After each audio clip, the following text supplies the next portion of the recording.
Hey team, welcome back to Starcom, the unknown sector, where last time about we did some bird blasting.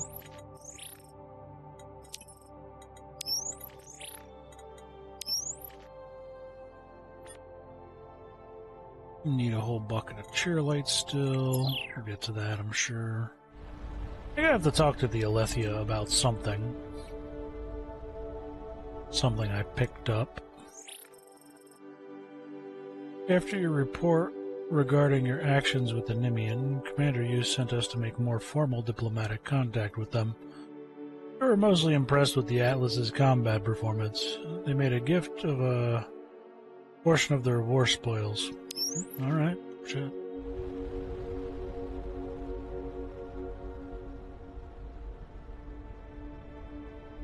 Not where I was going with that, but since we're there...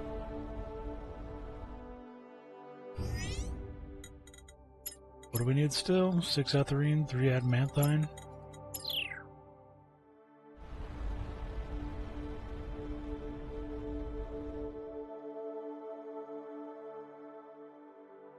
Frozen algorithm.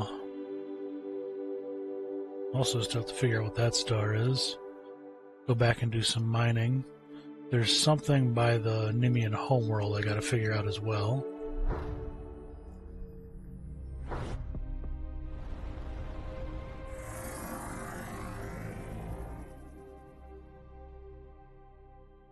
The legendary steed of Whiskey Mug. Sub-rotato chip.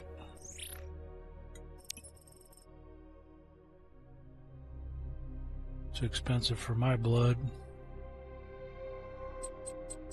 He does like his uranium, though.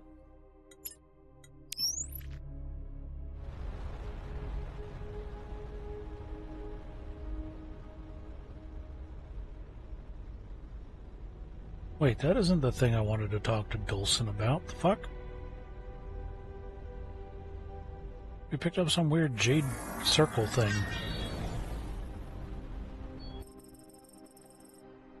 The cluster of buildings connected to a single subterranean structure housing a large collection of cooling units. When operational, they were capable of cooling a large quantum computer to near absolute zero. The computer's data has long been erased, having entangled with the environment after its systems lost power. Its unusual formula for categorizing data within a quantum computer. Given what happened to the dead ship, I'm going to create a vacuum-isolated archive to store it. A search of the facility uncovers some traditional data crystals in an underground vault. Oddly, some of these crystals are dedicated to the storage of hundreds of copies of the same algorithm.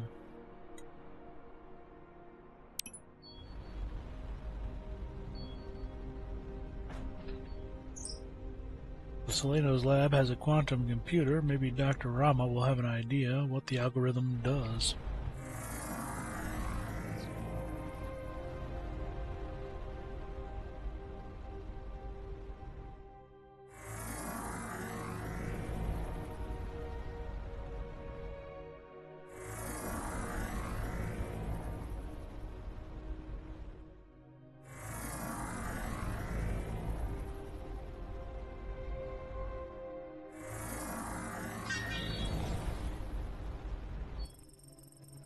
The anomaly reading is centered in the control tower of a small spaceport that has seen better days.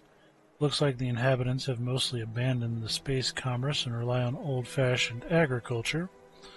After the team makes contact with Lieutenant Triton, inquires about the tower. The local magistrate explains that it is the finishing point for a challenge that the members of the governing council must complete in order to prove their dedication.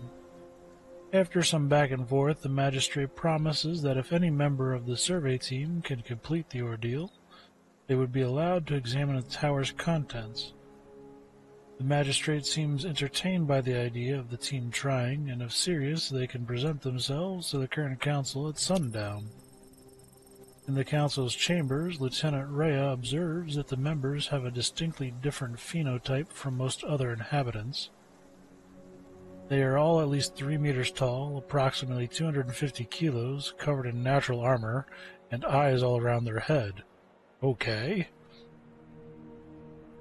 The Council agrees that the team member legally may try to complete the ordeal, but that it would certainly be a futile attempt. The trial requires navigating the nearby forest, which is infested with dangerous flora and fauna. It demands martial prowess, keen observation, and expert knowledge of life-saving skills. Furthermore, it must be done naked without any assistance. Council is willing to relax the last provision to allow Life Monitor to permit evacuation. Alright, let's see. Lee's chance is negative 35. Rhea's chance, negative 35. Kepler's chance, negative 25.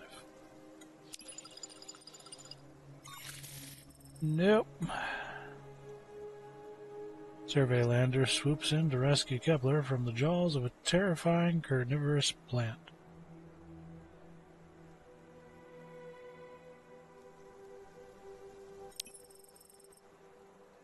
But the trial, while painful and embarrassing, did reveal some useful information. It seemed impossible, but I think it can be done. The real challenge is that it requires proficiency in tactics, biomed, and observation. All of that we already know.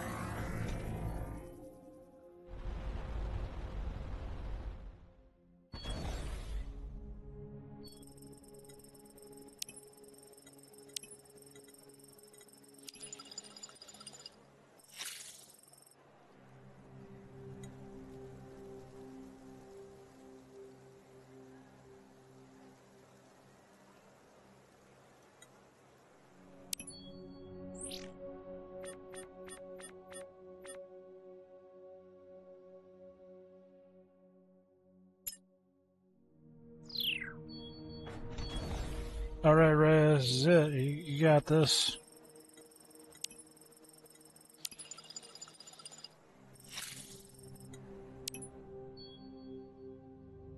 One of them will succeed eventually.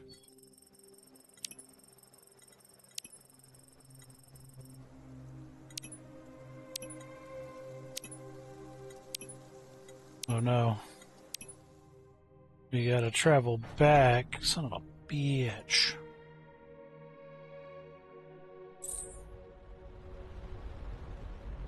Why would I want to go there?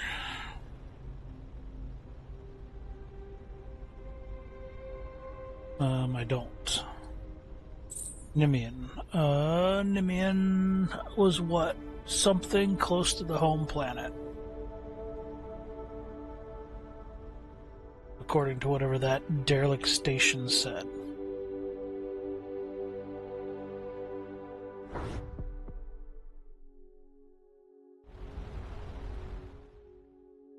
So what, we come here, we just travel around the square maybe? Get the fuck out the way.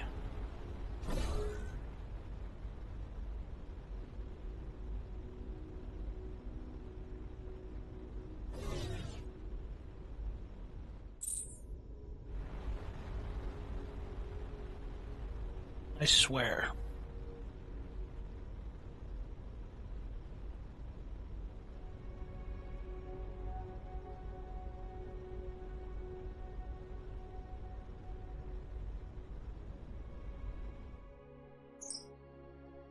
Derelict vessel detected.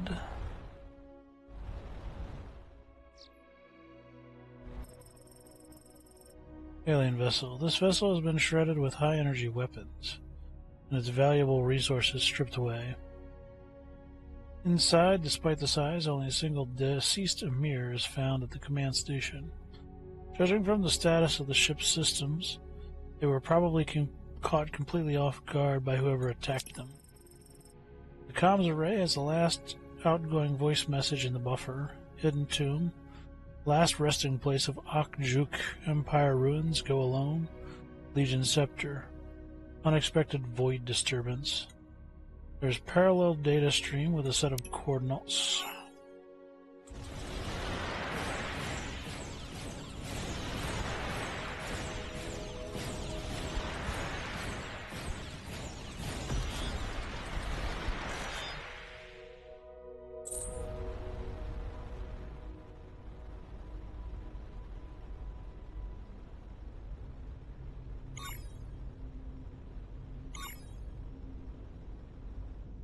There you are.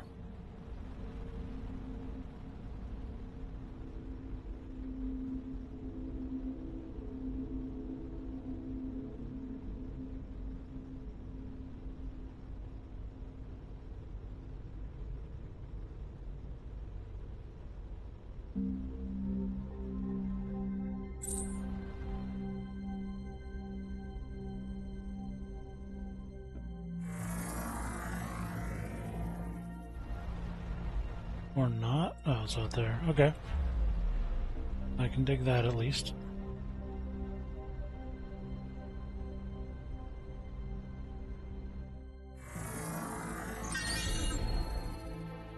The temperature of this frigid world caused nitrogen in the atmosphere to condense into lakes at night and evaporate during the day, creating unusual geologic patterns. Okay, so we found a lake of nitrogen. Despite their envirosuits keeping them at comfortable temperature, the team claims something about this place still feels cold.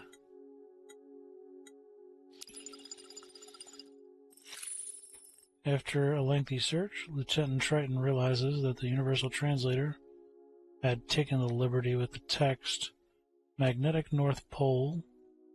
The original is actually Primary Magnetic Pole, and perhaps the Nimian consider their South Pole more significant. Armed with this information, the team locate a large buried crate just over a kilometer from the lake inlet. Inside is an artifact of familiar brassy color. Very nice, frozen Telonian fragment. Scans of the interior show several independent fractal neural networks.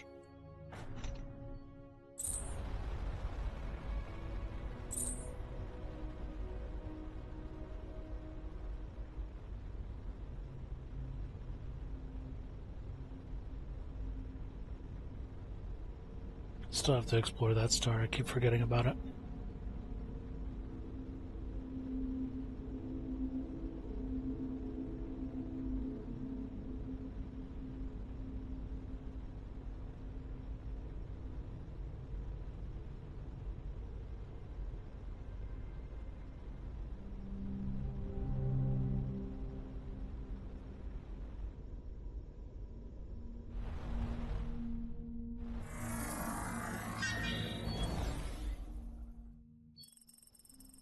The lander touches down in a broad glade not far from a large cave in a 50-meter cliff. As the team approaches, the cliff is revealed as an overgrown ruins of a fallen empire structure.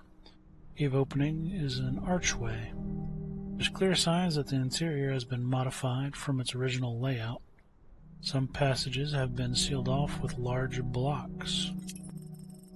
Letters painted on the wall translate as a warning. Tomb of Ak-Juk. Turn back, weaklings, fools, and cowards. Only death and shame await within. Beyond the corridor slopes south down into the darkness. Oh, we gotta choose. We got a text adventure game. Go south. Cave descends and tightens to a narrow, high-ceiling corridor of hard white stone. Irregular but geometric protrusions lightly protrude from the faces, creating sharp edges. Eventually it branches into an east and west corridor. Alright, what am I going to do? Am I going to go east? Tall corridor branches with darkness in all directions. East again. Team walks through a dark, echoing corridor of unnatural white stone. North or west? North. Team walks through darkness, yada yada. North again. Team walks through blah blah blah. West. North. West. How the hell? Focused on the path in front of them, everyone is momentarily caught off guard when some things with many legs drop down upon them from above. After recovering from the sudden panic, the team organizes into defensive positions. Come on, Lee, light 'em up. The skittering insectoids rush from all sides, but after a frantic plasma firefight, the creatures are smoldering exoskeletons. The team is unscathed. So we're going west. The team stops as a faint, deep moaning sound echoes around them. After a lengthy pause, Lieutenant Pierce announces without much conviction that it's probably a resonance caused by wind passing across the entrance of the tomb. Go south. West. South. South. East.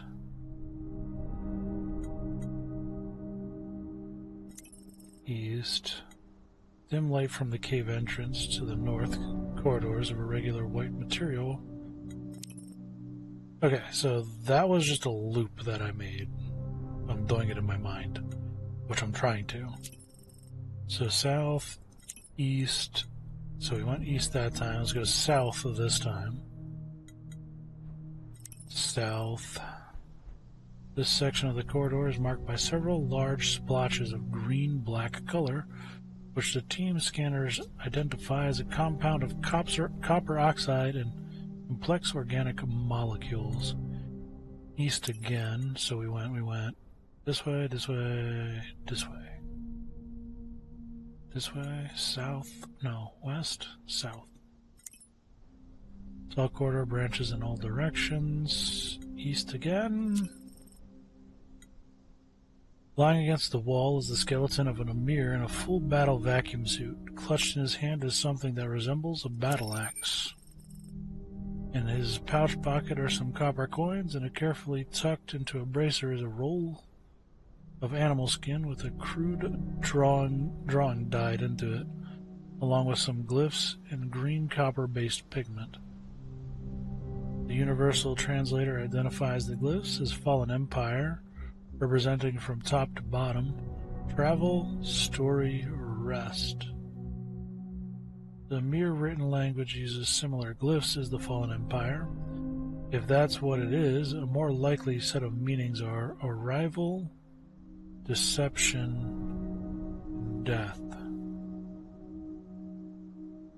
Okay, so this is where we are. We did this loop. Came down here. Alright, now I don't have to keep it in my mind so hard. So, south it up.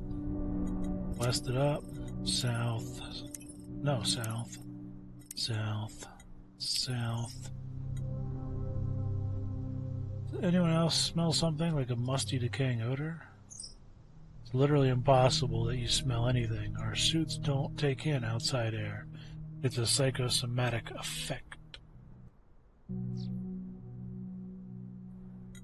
East should put us here. Abruptly comes to a dead end. Yep, okay, so that north, west, west, south, west, dead end, east, north, north, west, north. Walking down the hallway, there's a sudden and audible click. Lieutenant Triton freezes. The floor tile beneath her foot has recessed by a centimeter. Uh-oh. It's trap time. The team there are many myths of trapped tombs in our own culture's history, but few, if any, true examples exist. This place raises a lot of questions. Like, why would anyone make a tomb that's just sort of deadly? Why not just drop a giant block on us? Team backs away to give room and puts some distance between them and whatever might happen.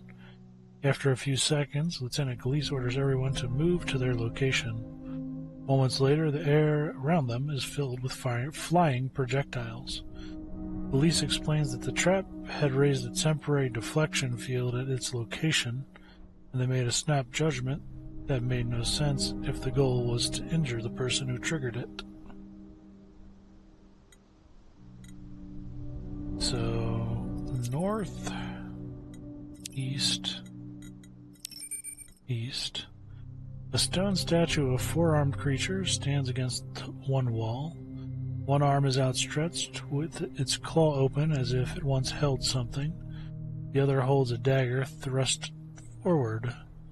The statue's limbs are jointed. The dagger arm may have been a trap that was triggered by removing whatever was in the open claw. That puts us there. So back to the west. To the west. To the south. West. West. North. North.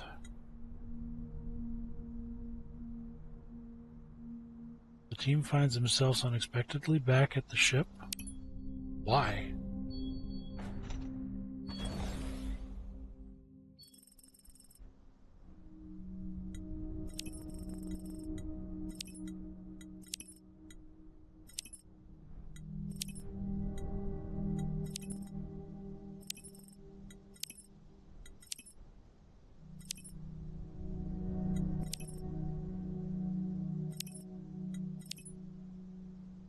That puts us there.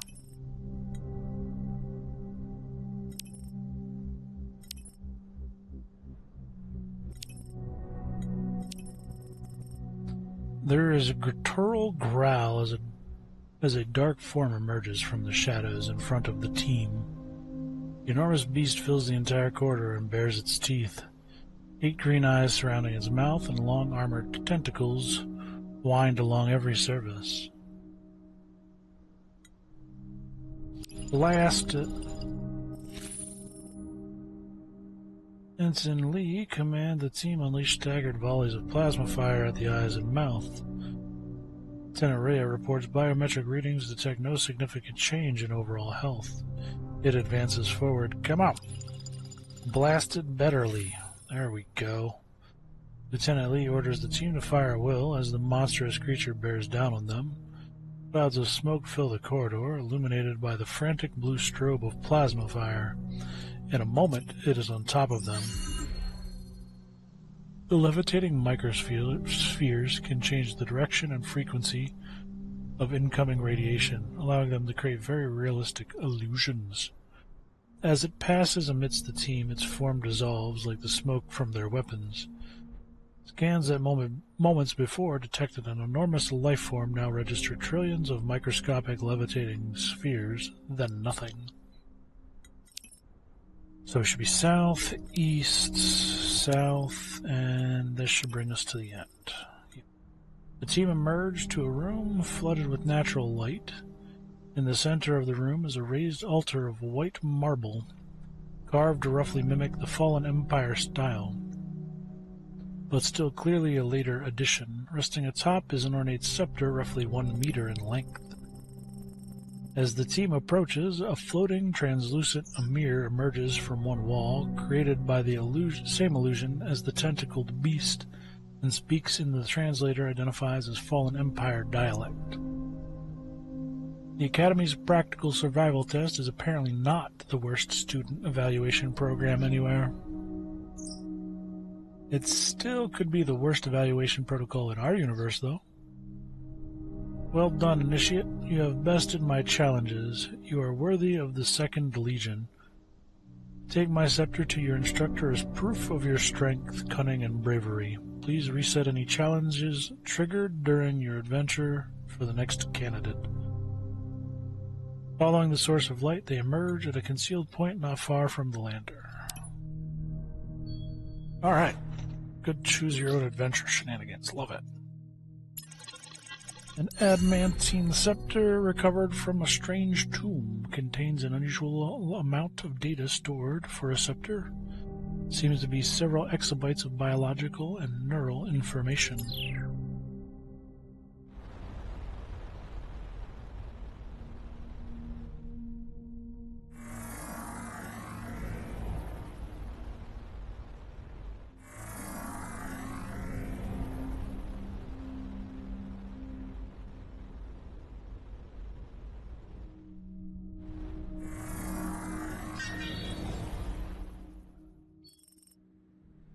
I've seen that one, just uranium on nitrogen, shenanigans, yada yada.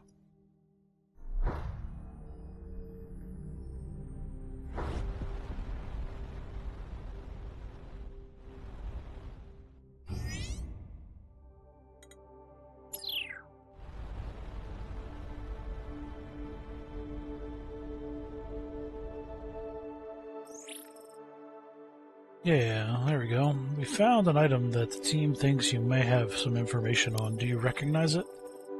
Yes, this is making sense. There's an illustration attributed to the devout that looks like a star in a starlands, but I think it was actually this item. The cradle of which is made of what looks like part of the starlands that contains a star. The sphere contains a map, although possibly not literally. Early Empire texts are a bit allegorical. There were some equations associated with the illustration. He thought it might be more gateway coordinates, but Dr. Rama said no. The data is still in the lab's computer. Most of the analysis is already done. With this piece, you might be able to complete it.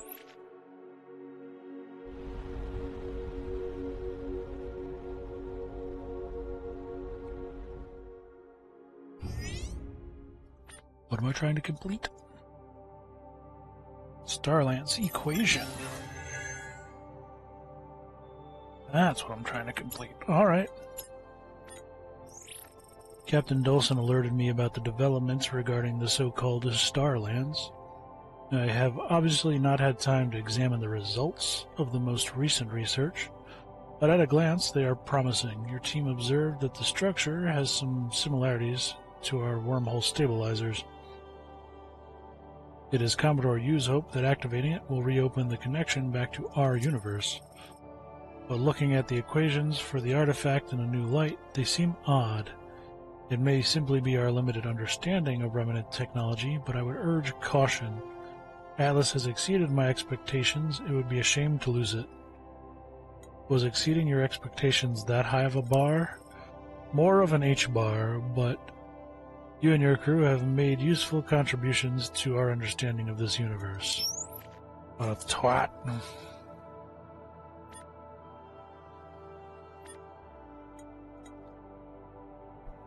All this research and nothing to do with it? Well, I mean, there's stuff to do with it, but really, what do I care? What do I care about here? Oh, yeah, let's do that.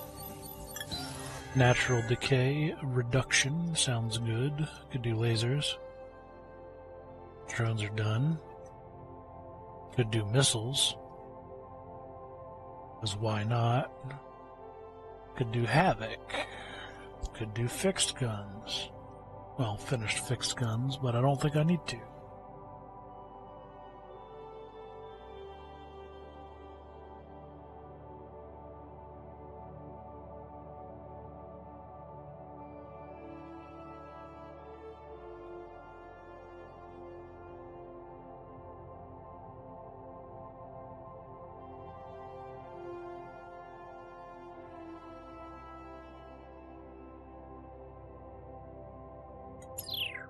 Okay, whatever.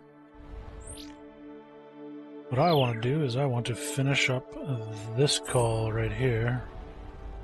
But I gotta roll like what? I gotta roll like a frickin' 90.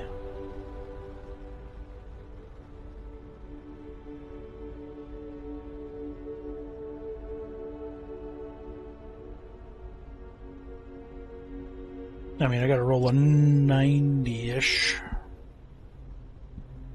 I don't know if 50 is the cutoff percent, but I'm going to assume it is.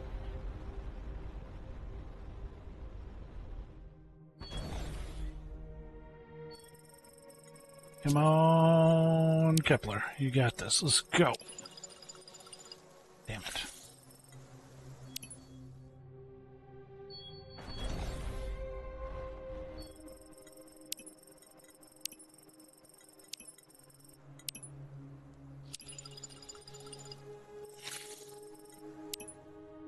One of you will give me a damn good roll one day, I swear to God.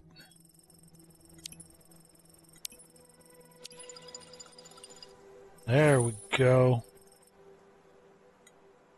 The team awaits expectantly for vital distress bacon. Lieutenant Pierce sits at the lander's controls, ready to launch a rescue. But the signal never comes. At dawn, Lieutenant Lee sprints out of the trees, chased by angry balls of fur and teeth. Soon they're over the wall, making the victory sprint towards the tower. The team cheers them on while politely averting their gaze. There's some delay in Lieutenant Lee's return. Apparently, the Council did not actually have a contingency for this scenario. Eventually, it was agreed Lieutenant Lee would be allowed to examine the tower to their heart's content, and in lieu of a council seat, a neutronium plaque. The colored light encodes a complex field of equations that open up deeper understanding of the physics of the gateways. What it's doing on this backwater control tower is unknown. Fortunately, Lieutenant Lee was allowed to redress and retrieve their effects before entering the tower, allowing them to make detailed scans of the original source of the anomaly. Strange blue-gold object that radiates beautiful colored light. Alright, that call is done. We could go to the Starlands, but I think I will hold off on that trip.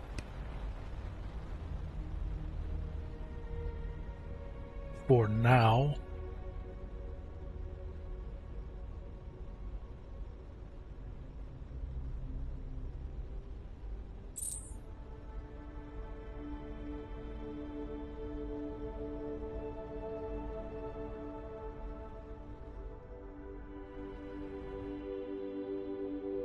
You know what? I don't even need it. Let's just go on a ride. The Kiernan carrier? Oh no, whatever will I do?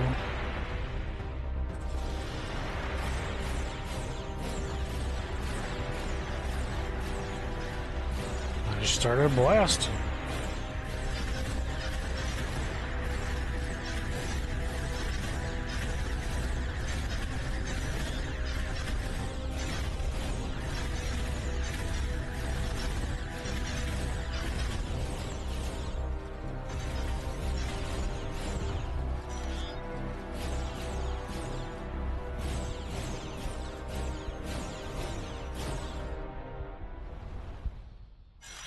Yeah, kind of like that.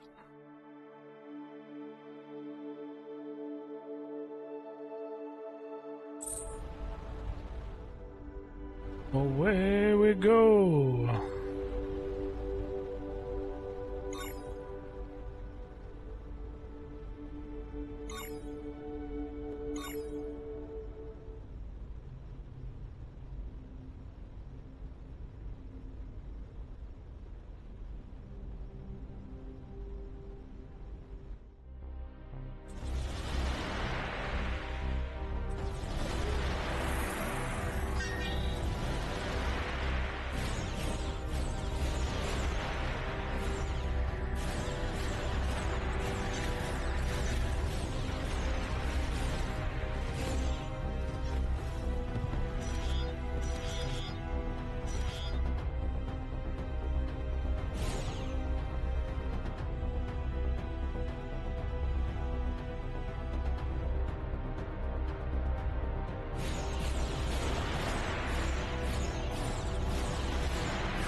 Yeah, it'll handle itself.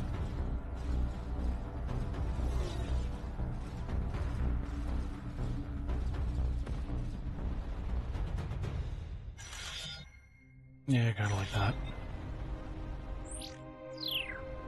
How did I get back to so much aluminum? I like burnt all my aluminum selling it, and I'm already at 738.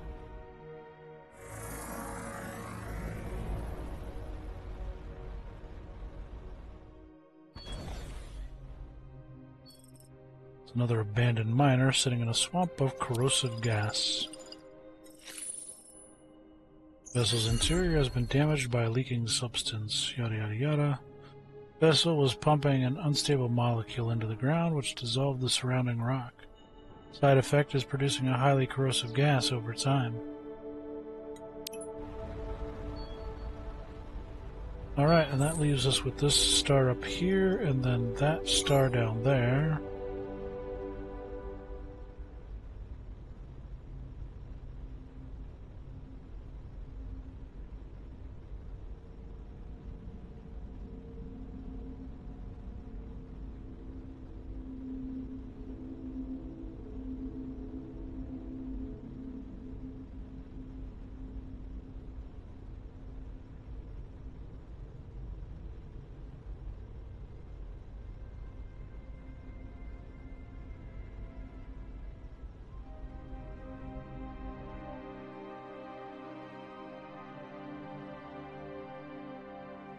Sepharial throne?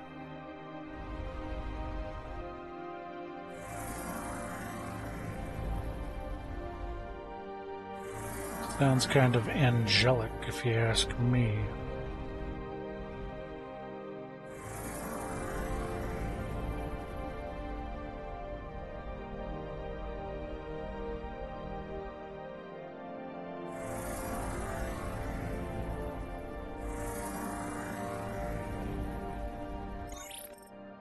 Greetings, Commander Ask. As a special guild envoy to the Sepharia, I am compelled to alert you are approaching Sepharial space. Who or what is the Sepharial? I am not permitted to divulge information on that client, but I can reveal that while the Atlas has developed a formidable reputation, they are far more powerful than you or any other power we've seen. As they readily remind me, we are but insects in brightly colored hulls that they can smash at a whim. As a guild envoy, I have neither authority to conduct guild business nor items to exchange. Could we offer you iridium for some unofficial counsel? He's obviously making a very thinly veiled request for a bribe. The guild prefers its members not conduct any business unofficially, but as I have been the Sepharial envoy for 1,000 cycles without advancement, I could be persuaded to risk reprimand for a substantial consulting fee. I would only discuss guild-approved topics, of course. Trade, let's go. No.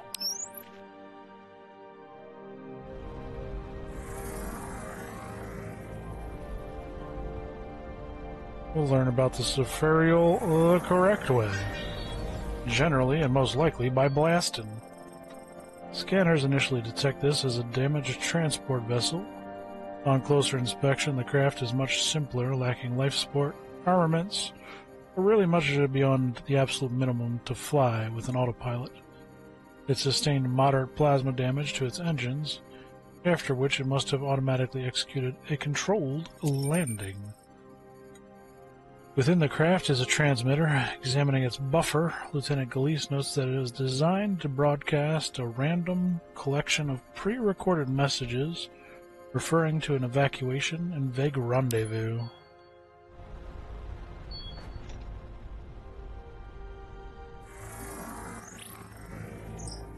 Well, aren't y'all just creepy as shit? They may not be bluffing. Tactical sensors show off-the-chart energy potential. Attention, you are approaching the domain of the Sepharial. We do not recognize your vessel. Entry is not permitted. Depart immediately or face imminent or immediate destruction. I'm Commander Ask of Starcom, Commander of the Atlas. We're on a peaceful mission of exploration. Who or what you are is of no concern. All the minor life forms are as one to us. We will not occupy our thoughts to learn your taxonomy. Only the Sepharial and the Trade Guild envoy ships are permitted. You will not receive another warning if you linger. Do it. Bet you won't. No balls. No balls. No balls. I'm here, bitch. What? You don't want me to go in this gate? You don't?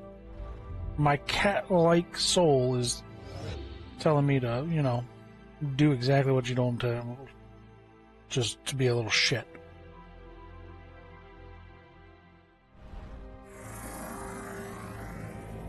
Not only will I scan every goddamn one of your planets, I will do exactly what the hell I want. Thinking y'all are... Oh, they turned the hostile.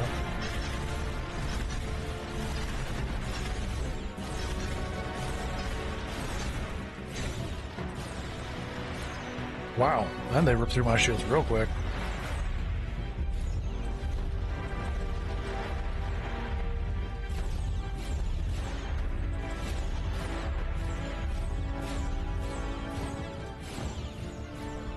They aren't fucking around, are they?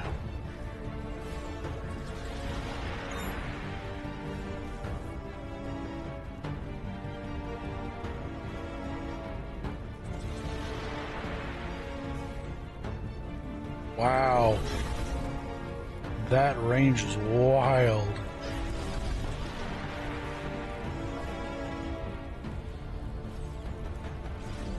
They might have my card, or they might have my number. Shit, look at that range.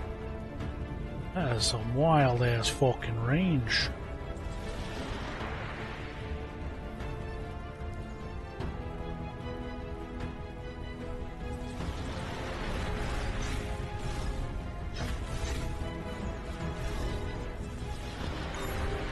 Jeez.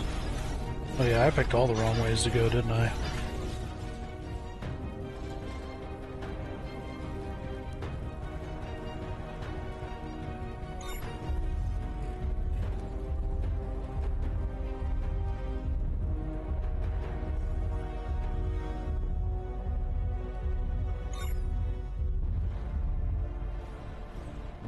Ah, don't be a dick. Jeez, why are they so, like, what is their range? Holy shit. They're faster than my fighters, which makes this extremely problematic.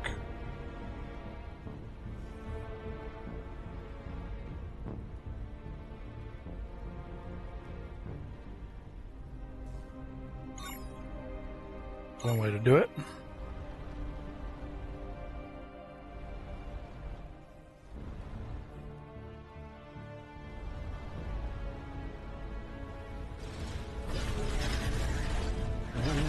Okay. Okay.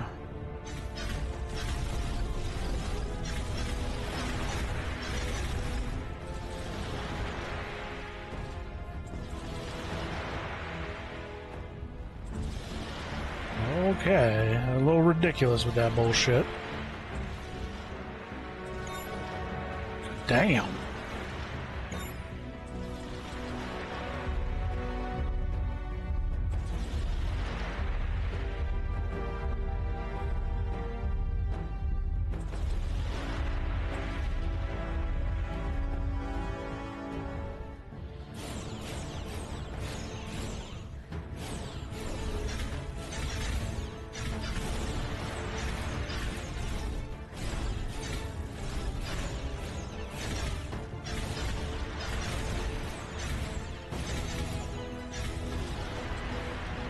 Yeah, the problem is also handling the,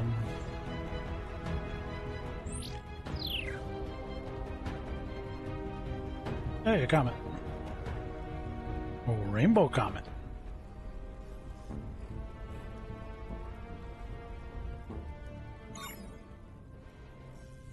The problem is also handling the ships. The ships are a pain in the ass.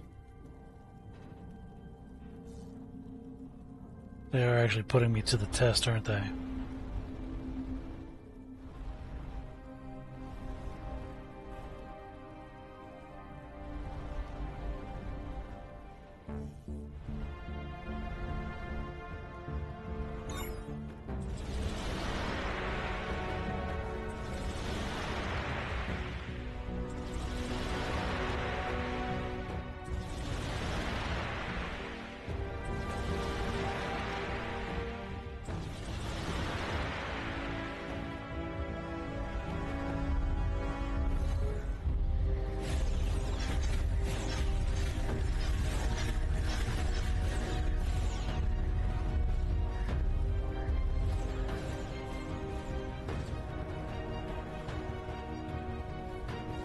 Yeah, the problem is I can't really jump in between...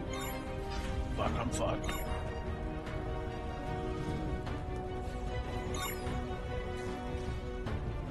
Dude, what is their range? It's wild.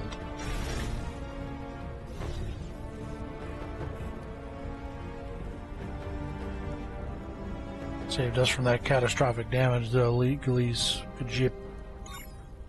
Good jip.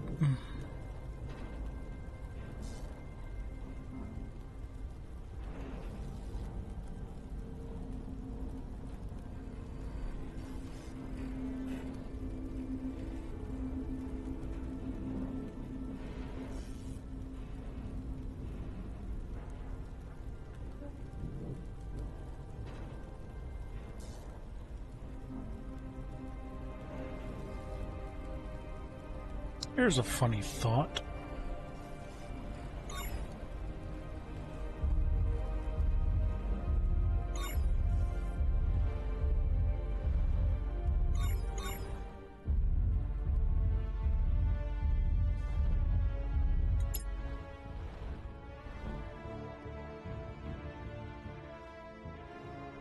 Oh, I thought y'all returned.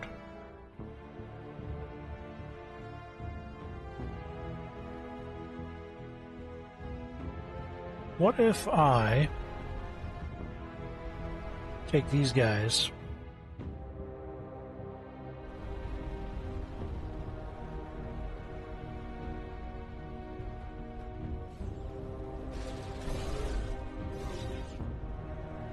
just curious here how this will work out. Let's see if I can do this. Now let's see if my thought is true.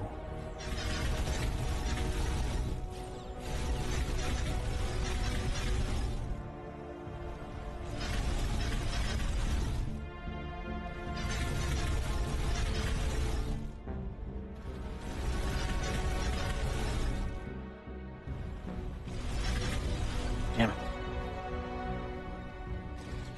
I'm gonna have to wait to find out till the next round.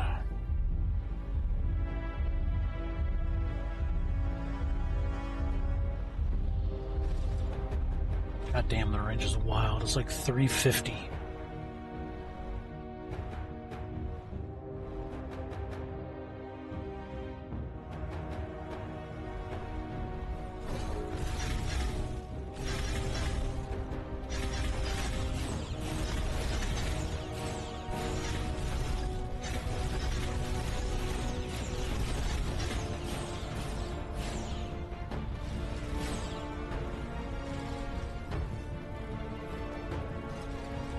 Alright, almost.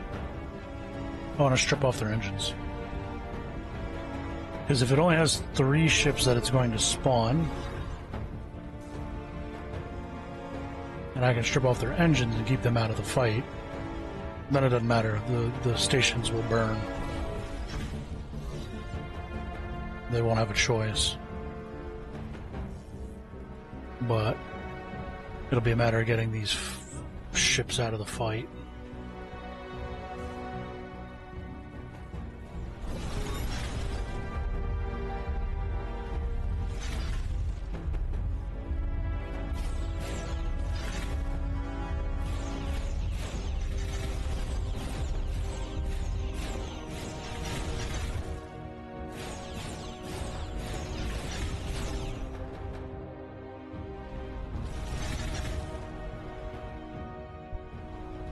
Okay, that's 1.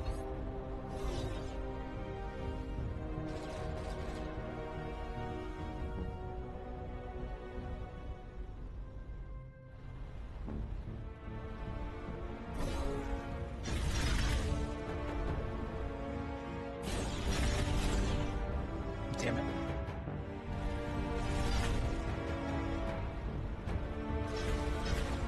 That's 2.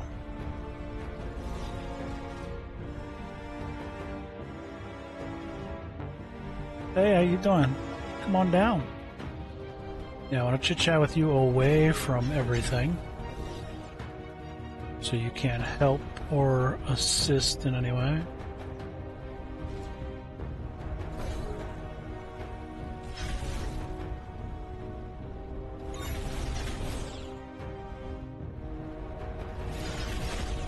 One. And give me that engine. Yeah. Now what, bitch? Thank you for your cooperation. Have a shitty day.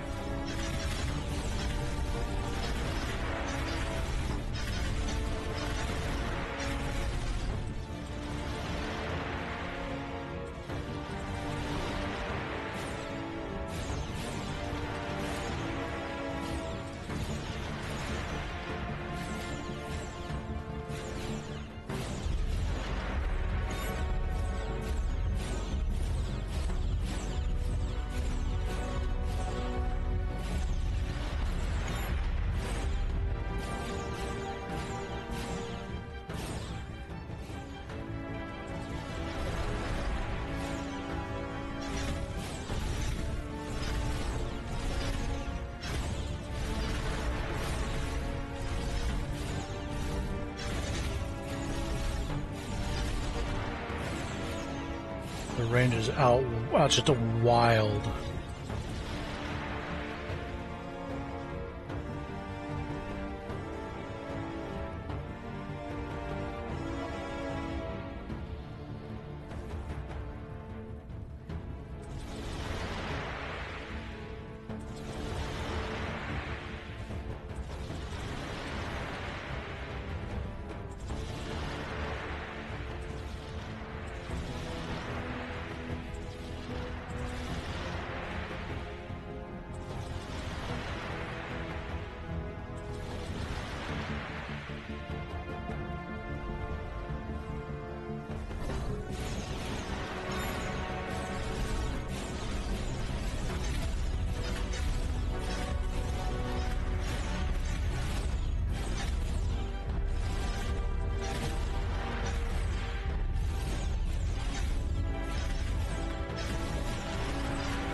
How much aluminum do I have left?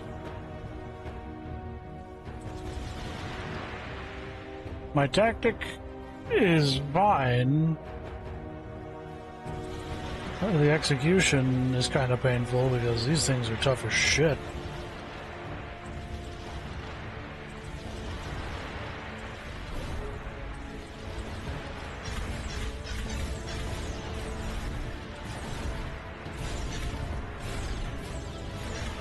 What I need to do is strip off some of these damn weapons.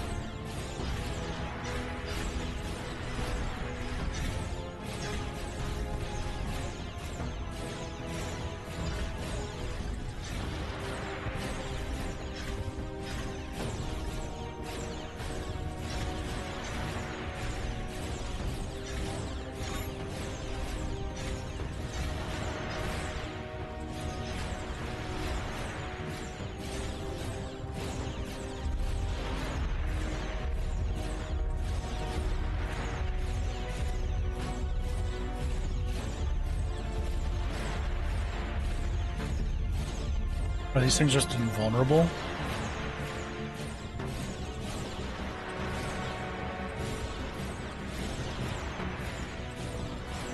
I'm beginning to think these things are just invulnerable.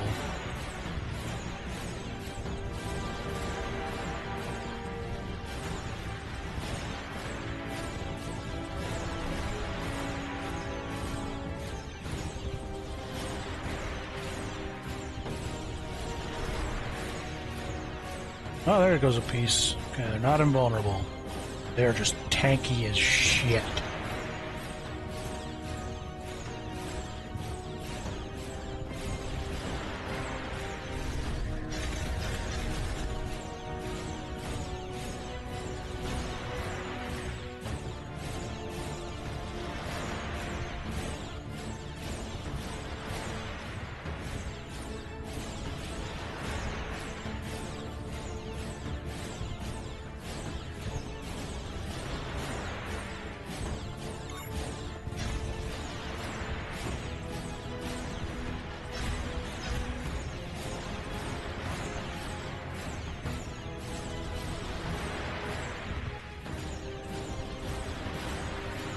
So much flashy lights going on, I don't know what the fuck's happening.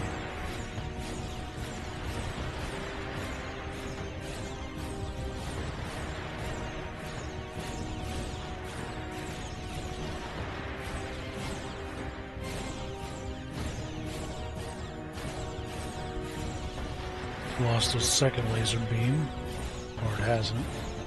Just its long cannon.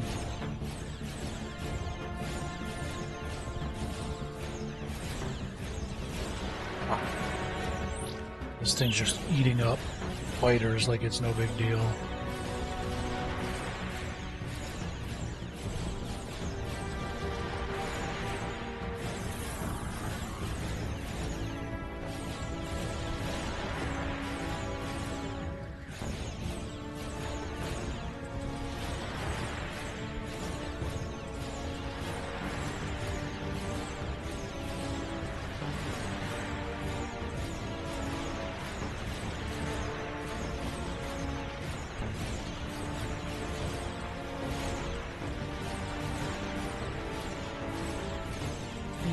got no weapons left.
For some reason it's deciding it wants to shoot me.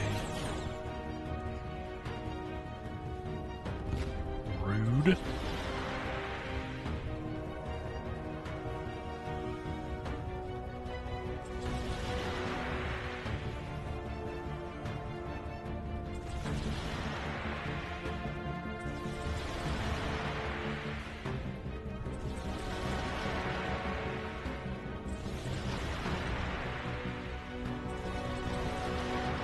This is going to take a while, isn't it?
Just by attrition, I'll eventually win.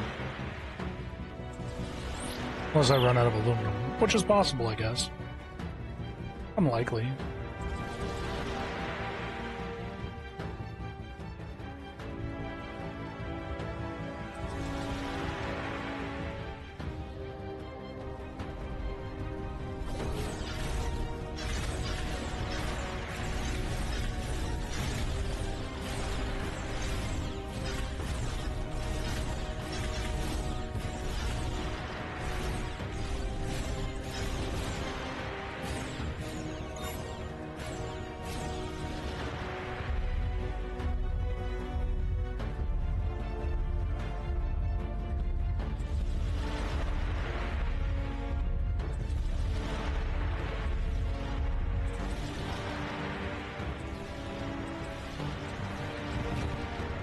Rude.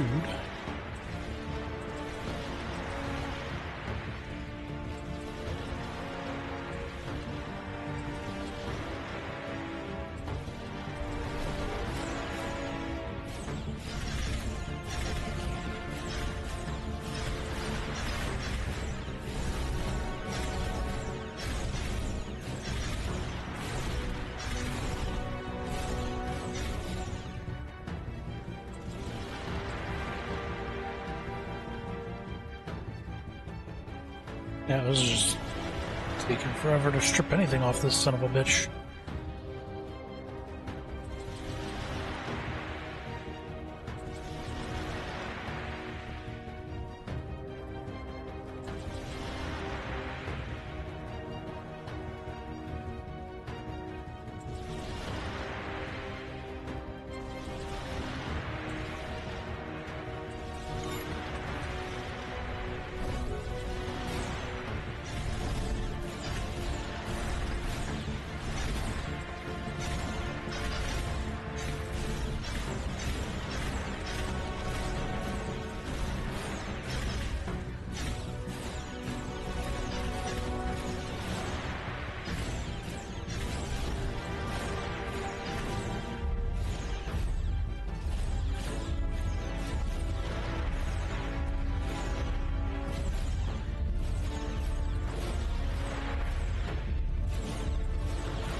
I figured I'd at least stripped some guns off of it or something by now. God damn.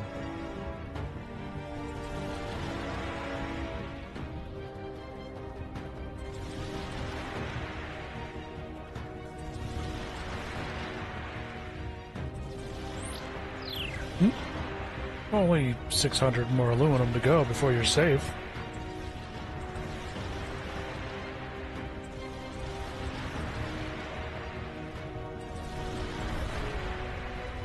I wonder if I just go ahead and do some of that. Well, that translates. Not too great for me.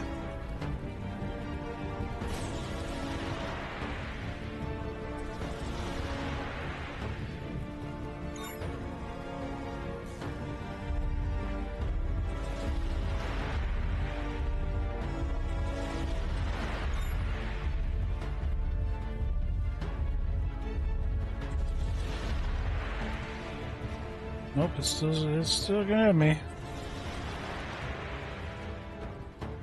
It's actually not a bad idea, though. Rude.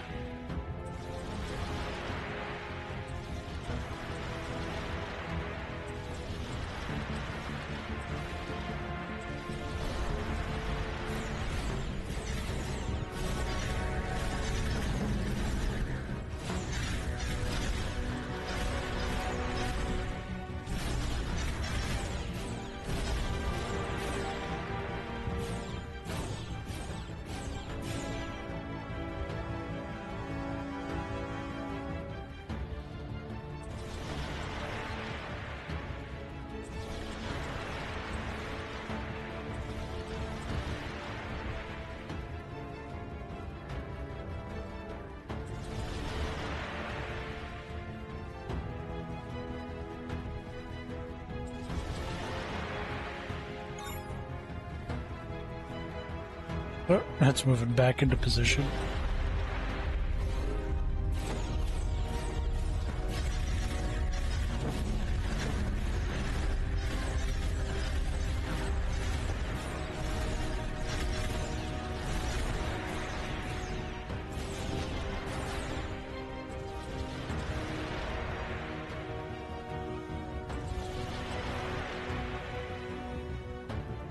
Just ram it a few more times, it'll be fine.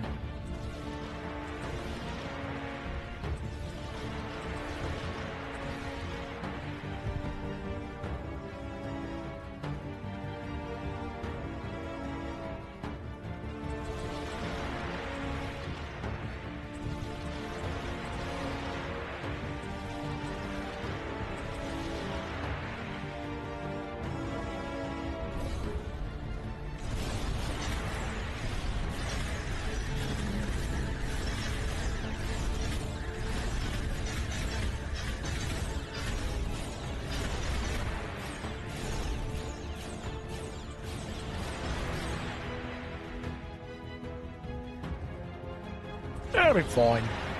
Eventually. Unless it truly is immortal. Then I got a whole nother conundrum on my hands. But I can't tell with this one because I can't stay close enough to actually, you know, see anything get stripped off of it.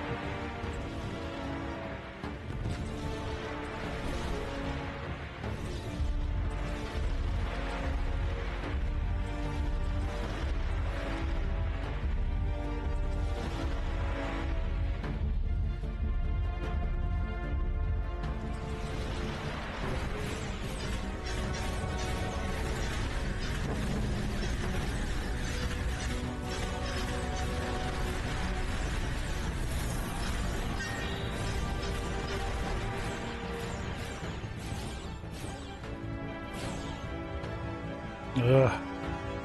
Scan it, can't do anything else about it.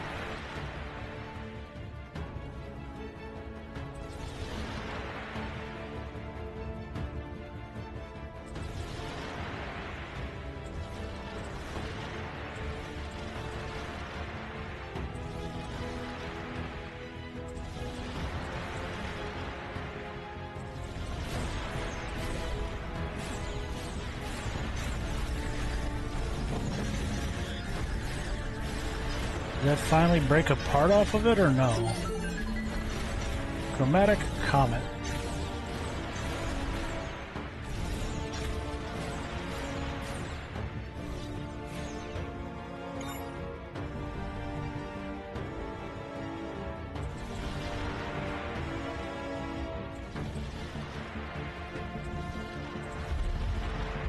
Sensor readings show this comet has a very dense core, causing a dramatic Doppler shift as particles fall, blah blah blah blah.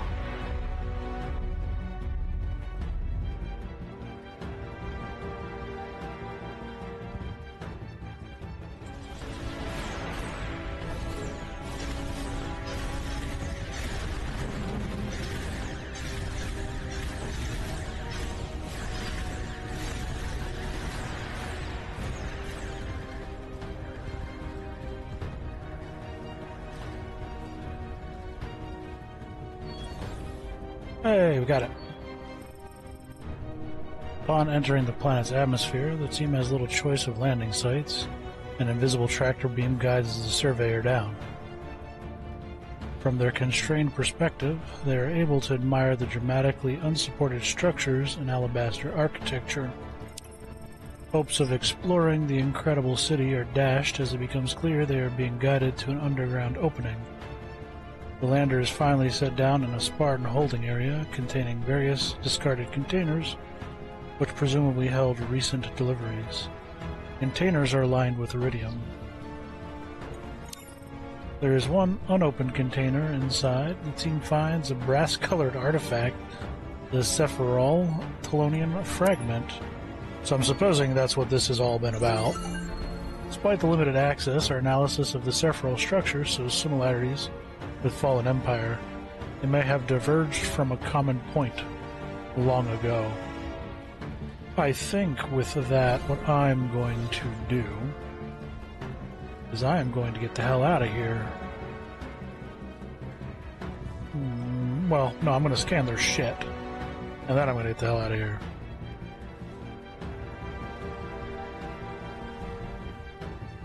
Because I don't know if that thing can be killed. Honestly.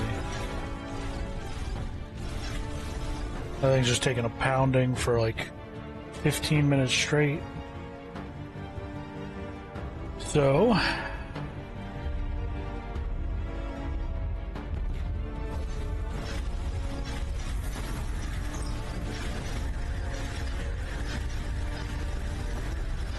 the upper layers of ice act as a prism, allowing us to better analyze its chemical composition.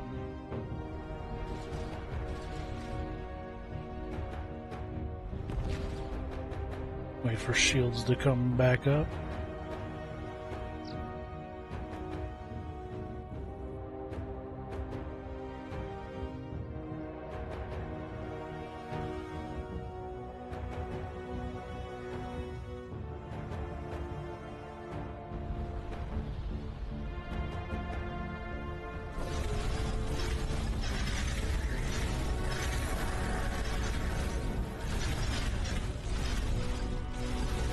I'm assuming they won't have anything else to actually scan or land on.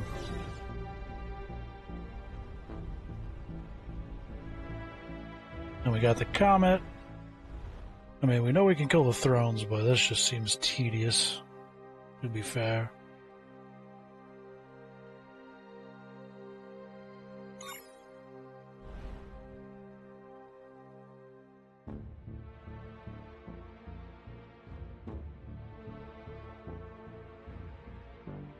Rainbow comet.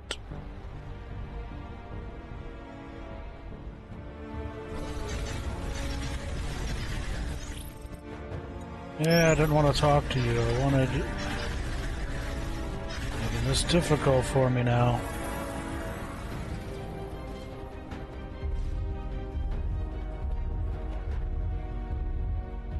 No reason to be such an asshole.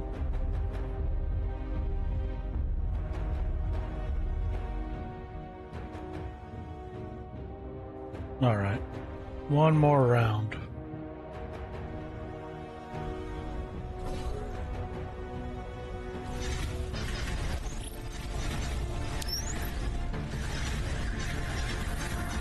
Thank you for your cooperation. Have a bad day.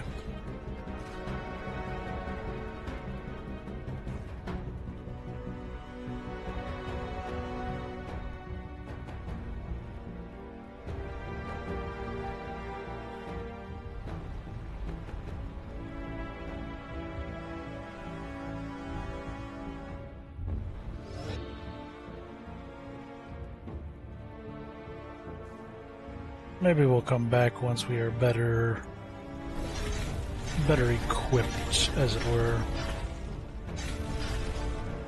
Oh, that mission for the guild trader's gone.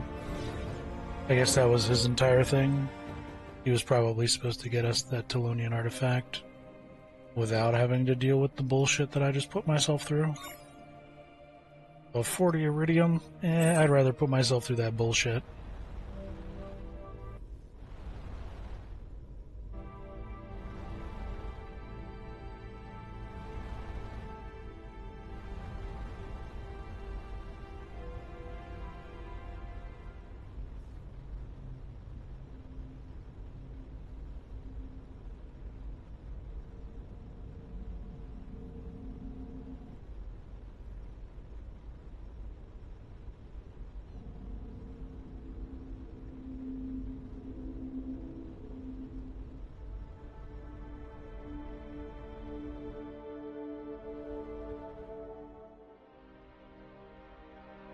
You want me to come over there and blast you? I don't think you want me to. I'm definitely not in the mood. I've just been blasting for I don't know how long. So what, we got how many fighters? 280 fighters at 2 HP a second, which doubles that. 560. Those things can just take a beating forever.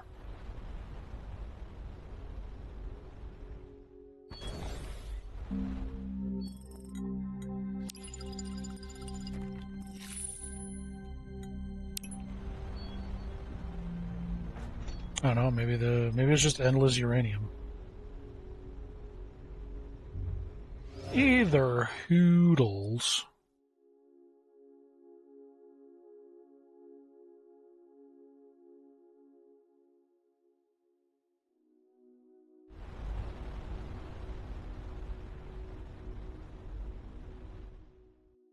Let us yeet ourselves back to base, since I spent way too long fighting the Sepharial, however the hell you say their damn name.